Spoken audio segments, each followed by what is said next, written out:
योगी सरकार की बड़ी उपलब्धि, जगमगाया गोंडा का वनटांगिया गांव, 75 वर्ष बाद मिली रोशनी। उत्तर प्रदेश के पिछड़े और अति पिछड़े समाज को पहचान दिलाने के लिए निरंतर प्रयासरत मुख्यमंत्री योगी आदित्यनाथ की मुहिम को बड़ी उपलब्धि प्राप्त हुई है। देश की आजादी के अमृत काल में अब गोंडा के जंगलों में बसने वाले वनटांगिया समुदाय का जीवन भी रोशन हो उठा है। सीएम योगी की मंशा के अनुरूप गोंडा जिला प्रशासन की पहल पर रामगढ़ वनटांगिया गाँव तक बिजली पहुँच पाई है। आजादी के करीब 75 वर्षों बाद अब उनके गाँव की ओर जाने वाले रास्ते भी दूधिया रोशनी से जगमगा उठे हैं। गोंडा की जिलाधिकारी नेहा शर्मा द्वारा वन विभाग अप्रोच सड़क से रामगढ़ वनटांगिया गांव तक के मार्ग को रोशन किया गया। गोंडा की हरदवा ग्राम पंचायत में रामगढ़ वनटांगिया गांव है। आजादी के करीब 75 वर्ष बाद भी यह गांव विकास की मुख्य धारा से कटा हुआ था। समाज के पिछड़े और अति पिछड़े वर्गों का विकास योगी सरकार की प्राथमिकता रही है। सीएम की मंशा के अनुरूप जिलाधिकारी नेहा शर्मा ने बीती 12 जून को जनपद की कमान संभालने के साथ ही वनटांगिया समुदाय को विकास की मुख्य धारा से जोड़ने की कवायद शुरू कर दी। उन्होंने स्वयं 16 जून को रामगढ़ वनटांगिया गांव का निरीक्षण किया और विकास की रणनीति तैयार की। एक और जहां वनटांगिया समुदाय के बच्चों को बेहतर शिक्षा उपलब्ध कराने के लिए गांव में 2 सरकारी स्कूल स्थापित करने का प्रस्ताव शासन को भेजा गया है, तो वहीं गांव को मुख्य मार्ग से जोड़ने की पहल की गई है। अब गांव को रोशन भी किया जा रहा है। इसका काम मंगलवार को शुरू किया गया। जिलाधिकारी नेहा शर्मा ने बताया कि लोक कल्याणकारी योजनाओं का लाभ हर समुदाय तक पहुँचाना प्रदेश सरकार की प्राथमिकता है।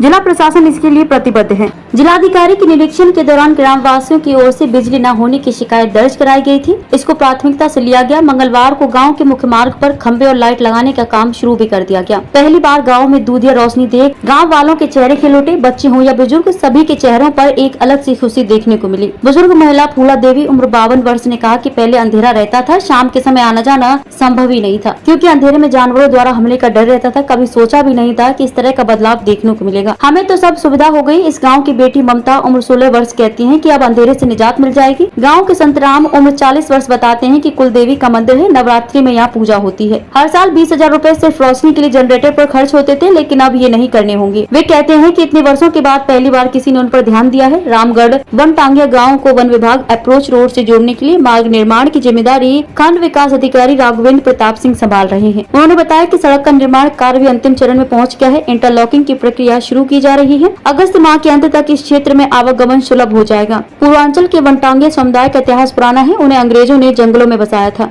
आजादी के 70 दशक बाद भी इनका वजूद राजस्व अभिलेखों में न होने की वजह से यह समाज और विकास की मुख्य धारा से कटे हुए थे। मुख्यमंत्री योगी आदित्यनाथ ने मई 2018 में गोंडा के वनटांगिया गाँव को राजस्व ग्राम घोषित कर मुख्य धारा से जोड़ा। इससे वन क्षेत्रों में बसे इन वन ग्रामों के निवासियों को सड़क, राशन, बिजली, पानी, शिक्षा, स्वास्थ्य और अन्य मूलभूत सुविधाओं से लाभान्वित करने की प्रक्रिया शुरू हो सकी। जलौनी लकड़ी काटकर और बेचकर पेट पालने वाले वनटांगिया के परिवार को आजादी के बाद पहली बार वोट करने का हक मिला।